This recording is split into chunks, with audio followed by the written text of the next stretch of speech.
अहम शरणं गतः। अथ श्रीमद् वाल्मीकि रामायण प्रथम खंड बालकांड 50 सर्गः।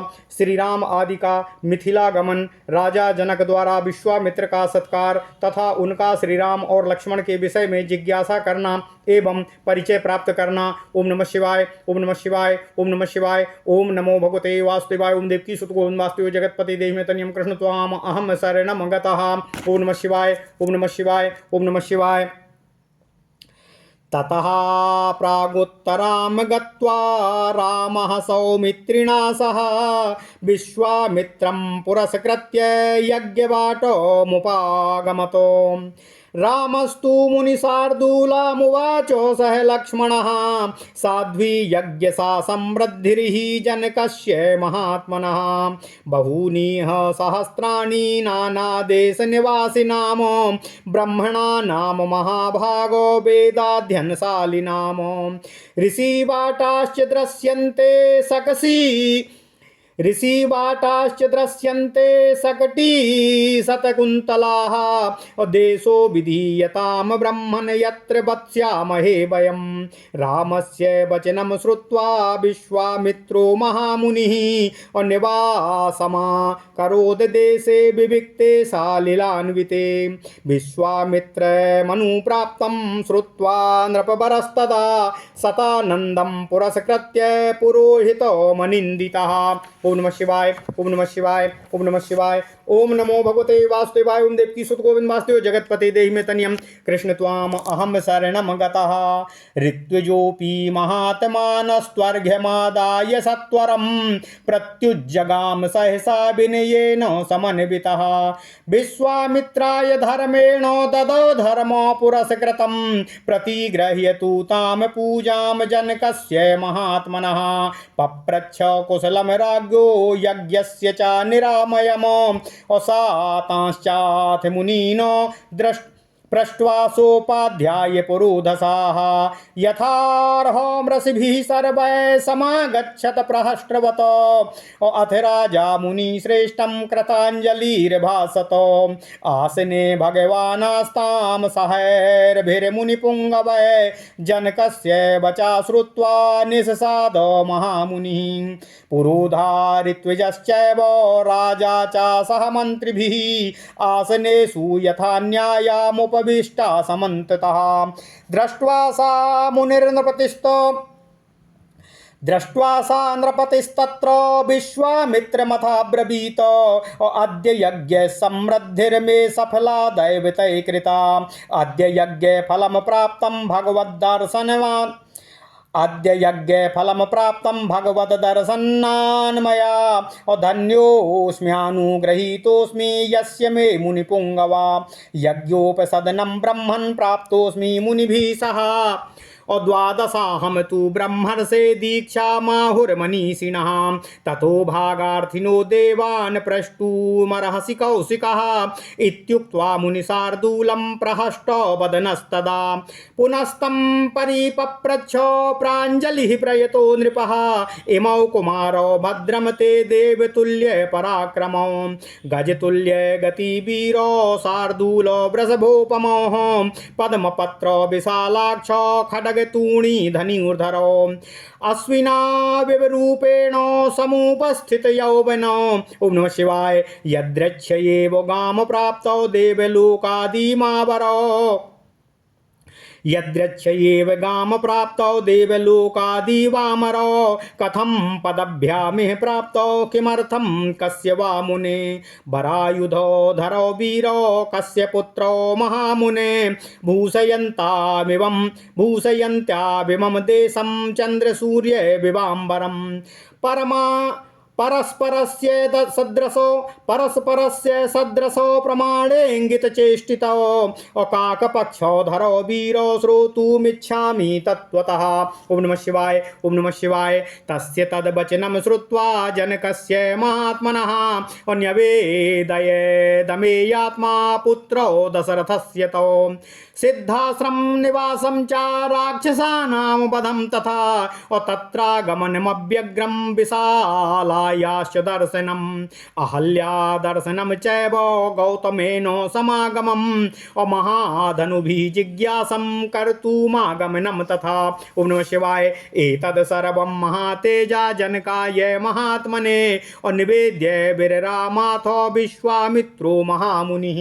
ओम नमः शिवाय। ओम नमः शिवाय। ओम नमः शिवाय। ओम नमो भगवते वासुदेवाय। ओम देवकी सुत गोविंद वासुदेव जगतपते देहि मे तनयम् कृष्ण त्वाम अहम शरणं गतः।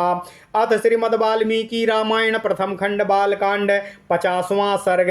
भगवान श्री राम आदि का मिथिला गमन, राजा जनक द्वारा विश्वामित्र का सत्कार तथा उनका श्री राम और लक्ष्मण के विषय में जिज्ञासा करना, विश्वामित्र द्वारा श्री राम लक्ष्मण का परिचय प्राप्त करना। ओम नमः शिवाय। ओम नमः शिवाय। ओम नमः शिवाय। ओम नमो भगवते वासुदेवाय। ओम देवकी सुत गोविंद वासुदेव जगतपते देहि मे तनयम् कृष्ण त्वाम अहम शरणं गतः। नारद जी कहते हैं, हे ऋषि सनत कुमारों, जब विश्वामित्र जी भगवान राम और लक्ष्मण के साथ मिथिलापुरी में पहुँचे और जनक के सत्कार को प्राप्त किया तो जनक जी उनसे भगवान राम और लक्ष्मण के विषय में जिज्ञासा करने लगे। तदनंतर लक्ष्मण सहित भगवान श्री राम विश्वामित्र जी को आगे करके महर्षि गौतम के आश्रम से ईशान कोण की ओर प्रस्थान किए और मिथिला नरेश के यज्ञ मंडप में पधारे। वहाँ लक्ष्मण सहित श्री राम ने मुनि श्रेष्ठ विश्वामित्र से कहा, हे महाभाग, हे महात्मन, जनक के यज्ञ का समारोह तो बड़ा सुंदर दिखाई दे रहा है। यहाँ नाना देशों के निवासी ब्राह्मणों सहस्त्रों ब्राह्मण जुटे हुए हैं जो वेदों के स्वाध्याय से शोभा पा रहे हैं। हे ऋषिवर, ऋषियों के बड़े सैकड़ों छकड़ों से भरे दिखाई दे रहे हैं। हे ब्राह्मण, अब ऐसा कोई स्थान निश्चित कीजिए जहां हम लोग भी ठहर सकें। भगवान श्री राम जी का यह वचन सुनकर महामुनि विश्वामित्र में एकांत स्थान में डेरा डाला जहां पानी का सुविधा और सुविधा थी। ओम नमः शिवाय। नारद जी कहते हैं, हे ऋषियों, अनिंद्या अर्थात उत्तम आचार विचार वाले नृपश्रेष्ठ महाराज जनक ने जब सुना कि विश्वामित्र जी पधारे हैं तब वे तुरंत अपने पुरोहित सतानंद को आगे करके अर्घ्य के लिए विनीत भाव से उनका स्वागत करने के लिए पहुँचे। उनके साथ अर्घ्य लिए हुए महात्मा ऋत्विज भी थे।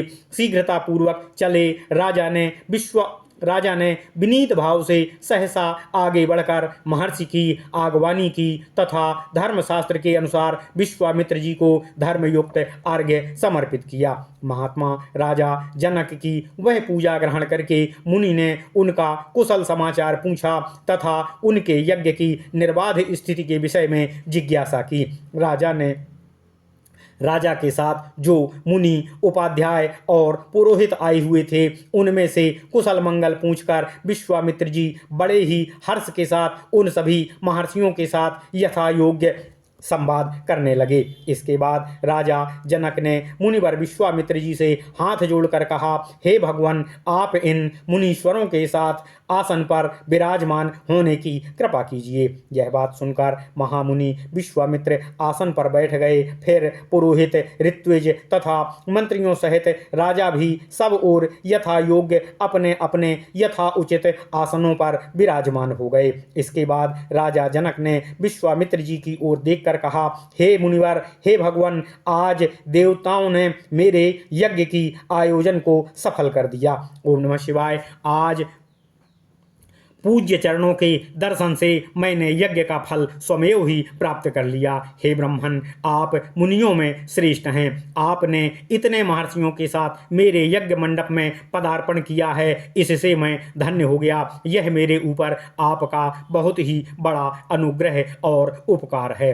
हे महर्षि, मनीषी ऋत्विजों का कहना है कि मेरी यज्ञ दीक्षा के 12 दिन ही अब शेष बचे हुए हैं। अतः हे कुशिक नंदन, 12 दिनों के बाद यहाँ भाग ग्रहण करने के लिए आए हुए देवताओं के आप दर्शन करने की कृपा कीजिएगा। हे मुनीश्वर विश्वामित्र के हे मुनिवरों, नारद जी कहते हैं, विश्वामित्र से ऐसा कहकर उस समय प्रसन्न मुख हुए जितेंद्रिय राजा जनक ने पुनः मुनिवर से हाथ जोड़कर निवेदन किया, हे महामुने, आपका कल्याण हो। देवताओं के समान पराक्रमी और सुंदर आयुध धारण करने वाले ये दोनों वीर राजकुमार जो हाथ में जो हाथी के समान मंद गति से चलते हैं और सिंह और सांड के समान चैतन्य प्रतीत होते हैं, प्रफुल्ल कमल दल के समान सुशोभित हैं, तलवार तरकस और धनुष धारण किए हुए हैं, अपने मनोहर रूप से अश्विनी कुमारों को भी लज्जित कर रहे हैं। इन्होंने अभी अभी यौवन अवस्था में प्रवेश किया है तथा जो स्वेच्छानुसार देवलोक से उतरकर पृथ्वी पर आए हुए देवताओं के समान जान पड़ते हैं। हे मुनीश्वर, ये किनके पुत्र हैं और यहाँ कैसे और किस लिए अथवा किस उद्देश्य से पैदल ही आपके साथ पधारे हुए हैं? जैसे चंद्रमा और सूर्य आकाश की शोभा बढ़ाते हैं, उसी प्रकार ये अपनी उपस्थिति से इस देश को विभूषित कर रहे हैं। ये दोनों एक दूसरे से बहुत ही मिलते जुलते हैं। इनके शरीर की ऊंचाई, संकेत और चेष्टाएं प्रायः दोनों की एक सी ही जान पड़ती हैं। मैं इन दोनों काक पक्षधारी वीरों का परिचय और वृत्तांत यथार्थ रूप से आपके श्रीमुखारविंद से सुनना चाहता हूँ। हे महात्माओं, नारद जी कहते हैं, हे महात्माओं, हे सनत कुमारों, जनक का यह प्रश्न सुनकर अमित आत्मबल से संपन्न श्री विश्वामित्र जी ने कहा, हे राजन, ये दोनों महाराज दशरथ के पुत्र हैं। इनके बाद उन्होंने दोनों सिद्धाश्रम में